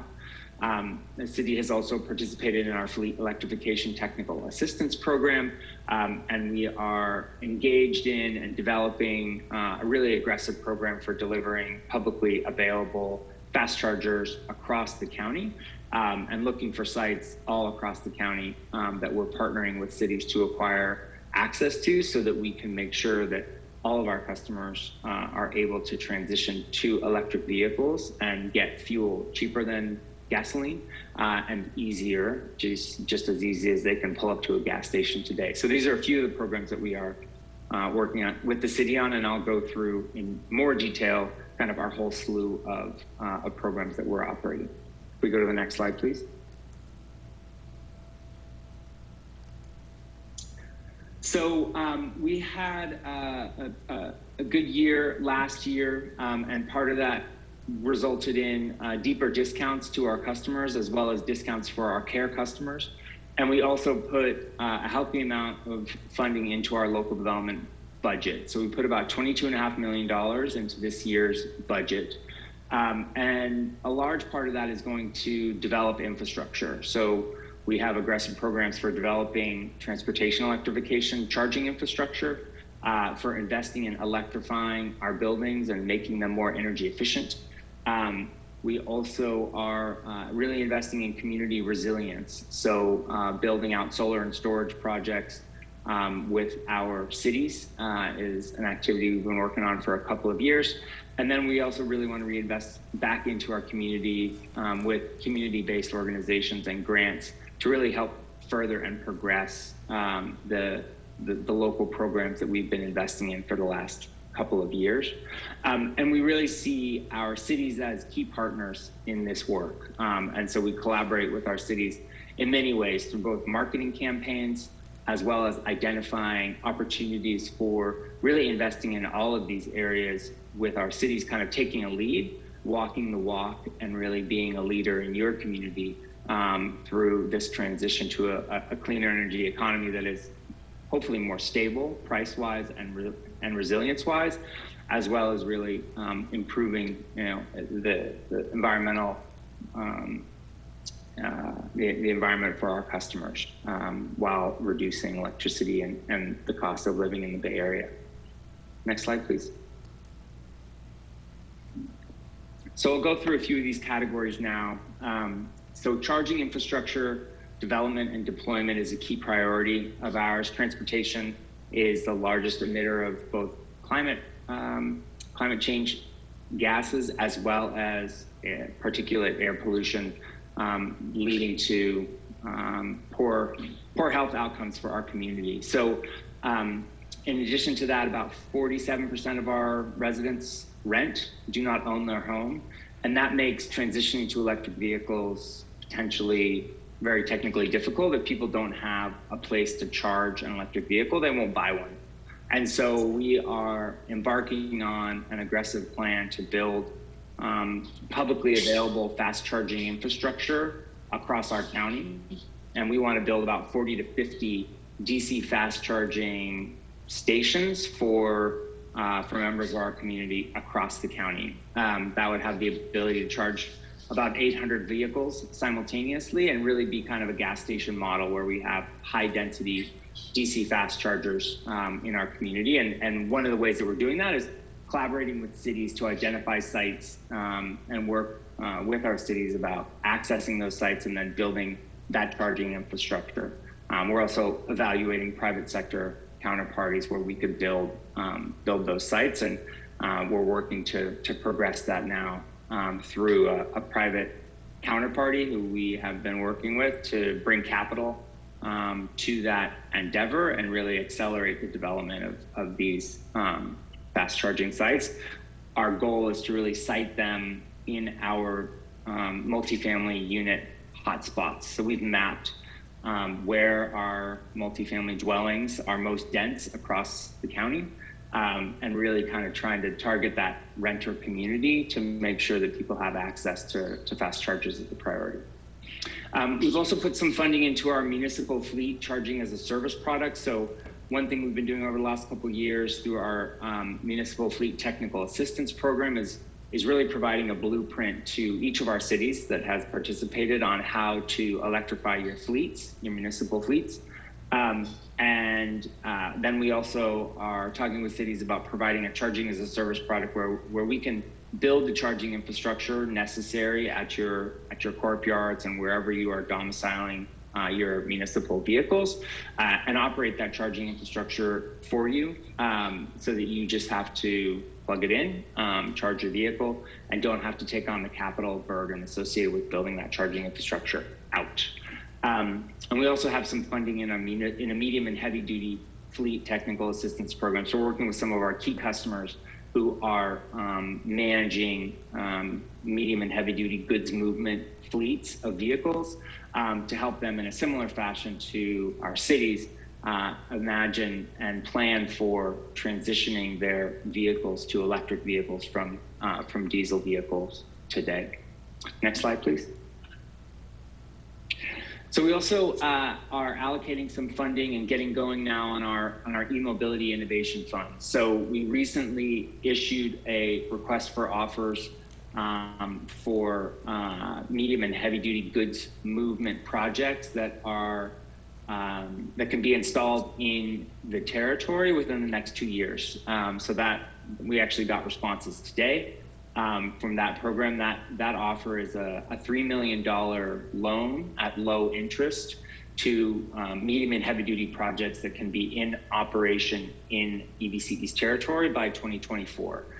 So the medium and heavy duty zero emission space is still pretty immature, and we want to help some projects get moving and understand how these fleets are going to be electrified over time. So we're excited to get that going.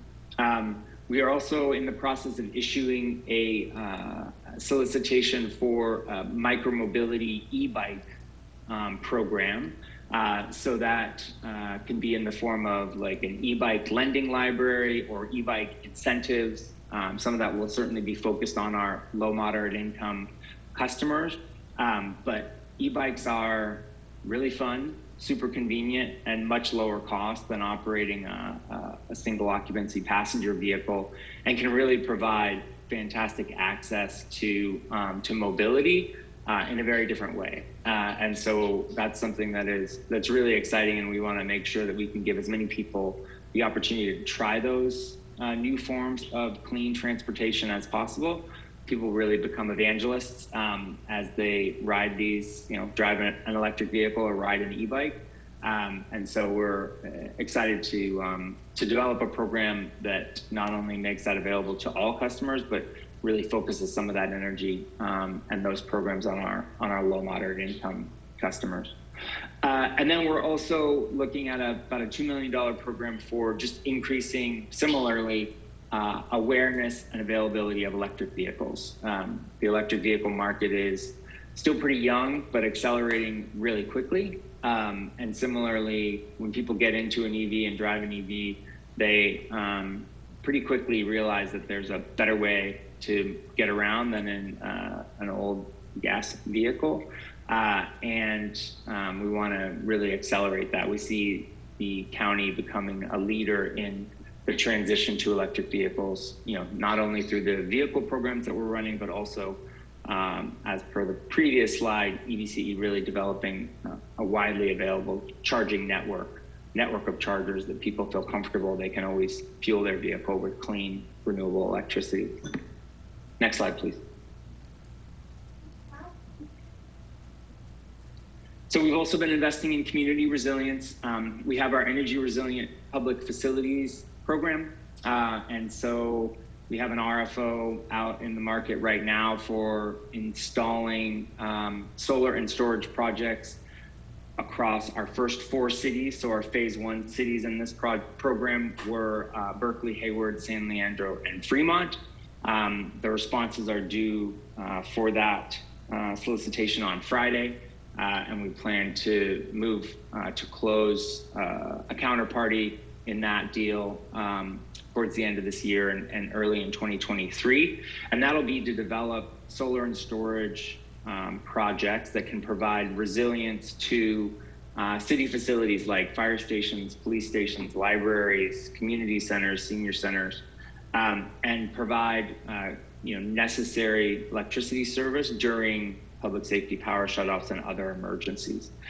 So then that is our first kind of phase 1 activity. And we are talking with all of the rest of our cities about participating in phase 2, and that's something we've been talking with your staff about and Nancy about now, kind of gathering the information we need about the city facilities that can participate in that, because we want to take the success out of this first phase solicitation and contract and quickly roll that into phase 2 so we can make that available to all of our cities who want to participate. We also have our Resilient Home program. So that's a single and multi-family resiliency program that we have been operating now for a couple of years with our partner Sunrun. The chart to the right here indicates the different, the number of single-family homes who have participated in this, who are participating in this program and have solar and storage. And this program is pretty cool. We not only are able to deliver solar with battery backup to our customers, we actually use the energy output from all those batteries, and we are able to reduce our procurement obligations by running those batteries in what's newly dubbed a virtual power plant.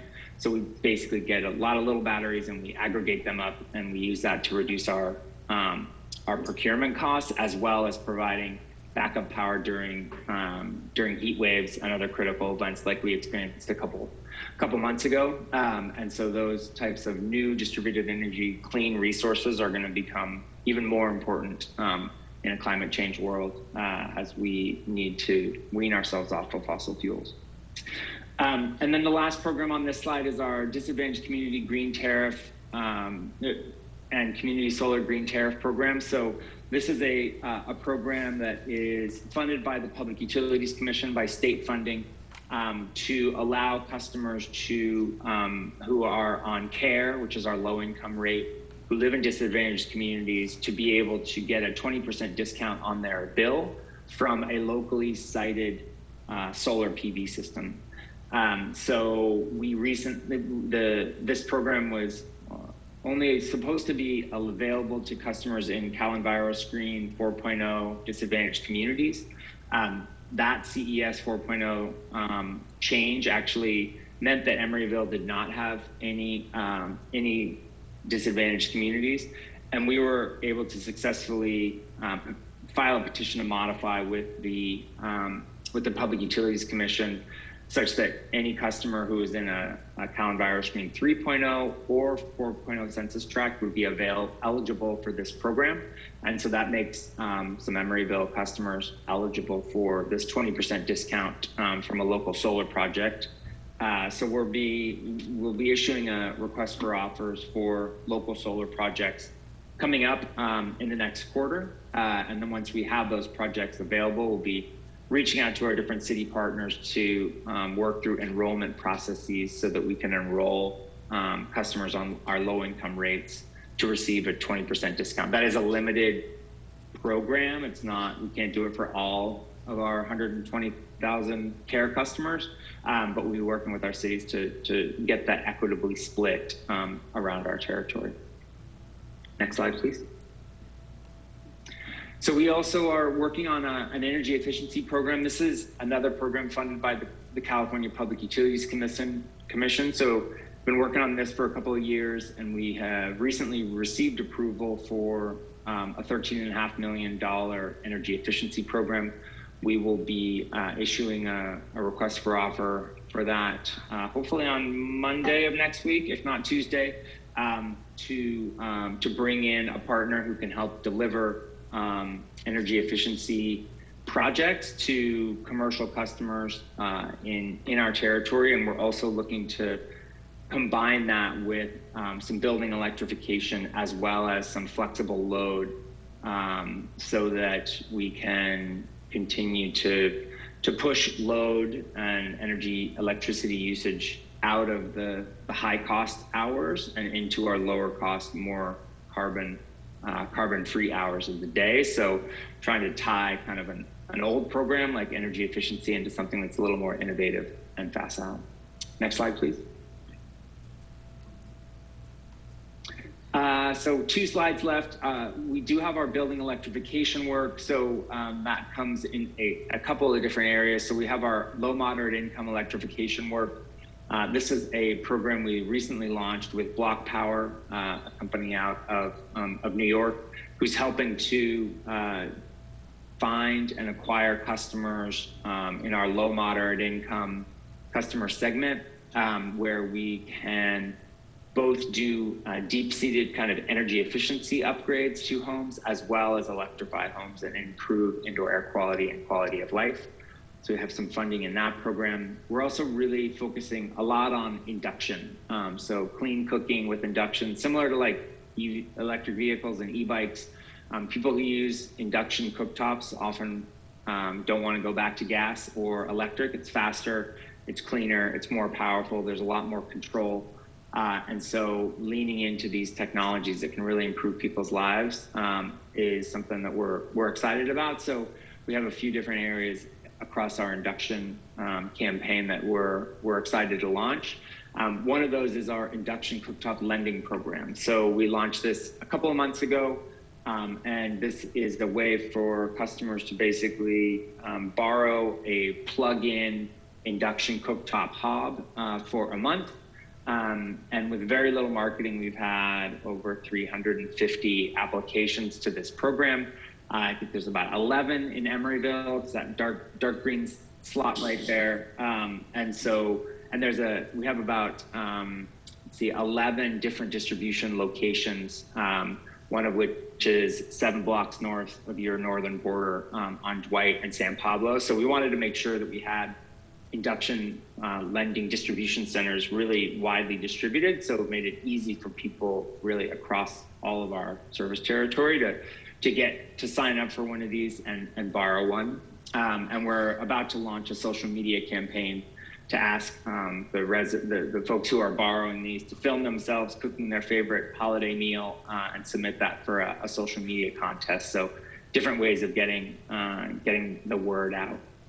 And then we also have our building electrification program. So the REACH code ordinance that y'all pushed tonight is something that we've helped you work on through that built municipal electrification program. And then we also had a recent inquiry from staff about a project to upgrade and potentially electrify some of your main buildings. So that's an offer that we have for our cities to help you electrify the buildings that you're currently operating. Next slide, please. And lastly, we have our community grant program. So we put about $4 million into a 3-year community grant program.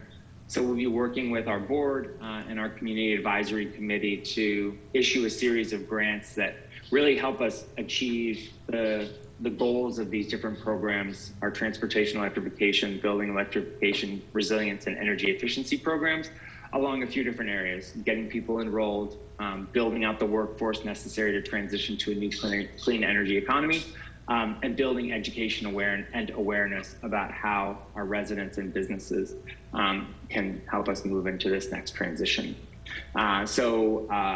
Be actually hiring somebody to help work through this this year, and really excited to continue working with our community-based organizations to help us achieve our goals. So that's the last slide. I really appreciate your time tonight and happy to answer any questions. Okay, first I'd like to call for public comment. Members of the public who'd like to comment on the East Bay Community Energy report will get 3 minutes to do so. I'd like to first recognize Matt Turner, please.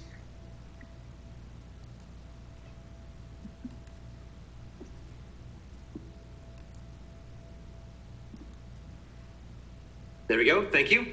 Good evening, Incredibles. I'm sorry I can't share a screen with you. I've got my Incredibles outfit going as well. One thing I was very excited about is the things that are helping low-income folks and getting us moved to green energy. We subscribe to East Bay Community Energy as early as possible in my household.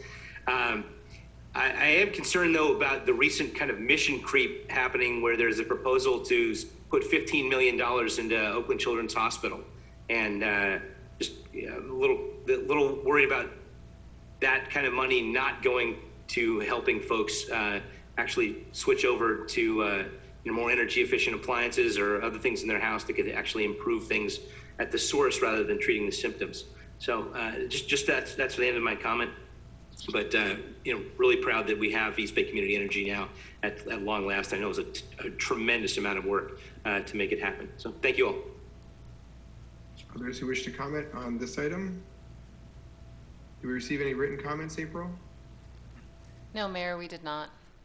Okay, I'd like to bring it to council. I'd like to start with our East Bay Community Energy President, Violet. Great, thank you, Dad.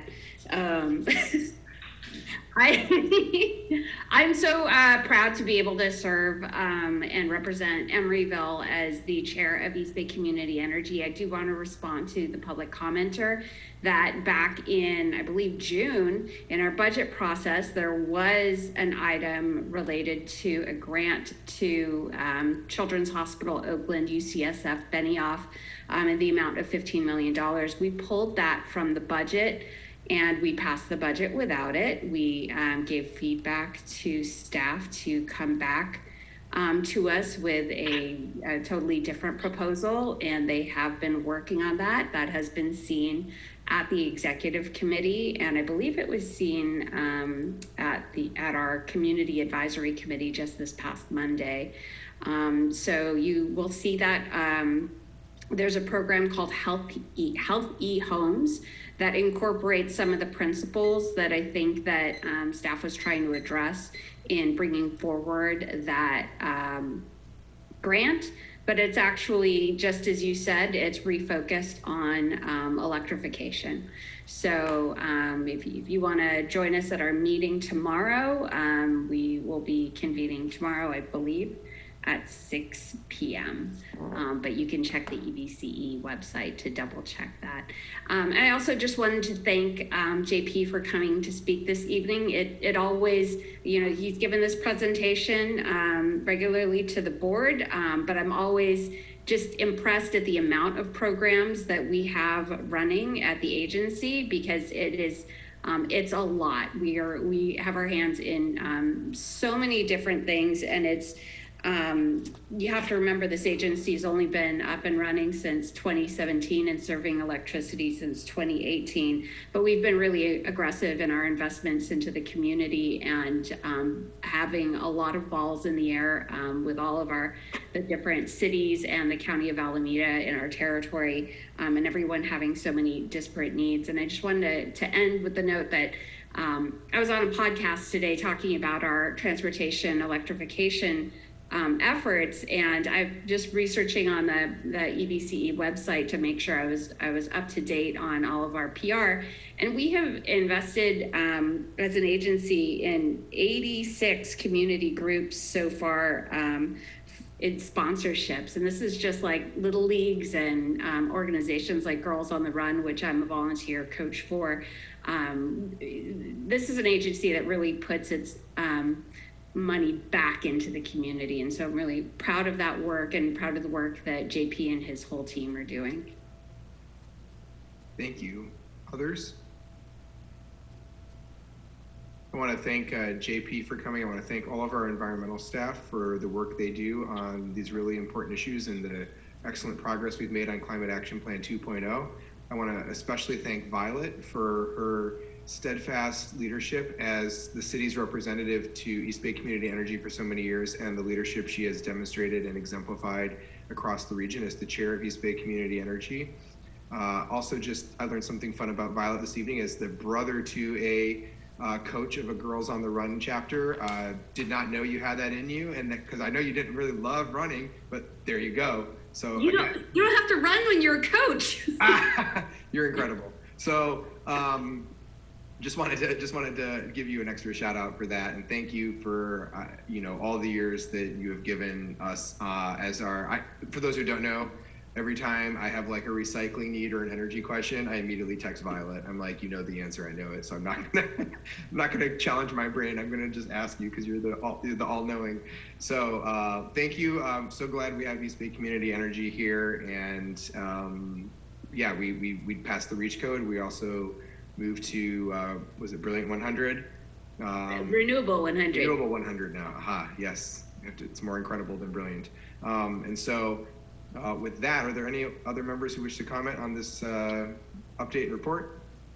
No, so thank you to everybody doing this great work at Environmental Division of our Public Works Department. And members, before I move to department head reports, I'm going to exercise some personal privilege as the chair. Oh, I literally was just about to call for public comment from item 9 and 10. So I'm going to do it anyways, so that's in the record that I did that. So I'm going to call for public comment for items not on the agenda or the consent calendar again, because I understood we had a member of the public who wanted to speak on that.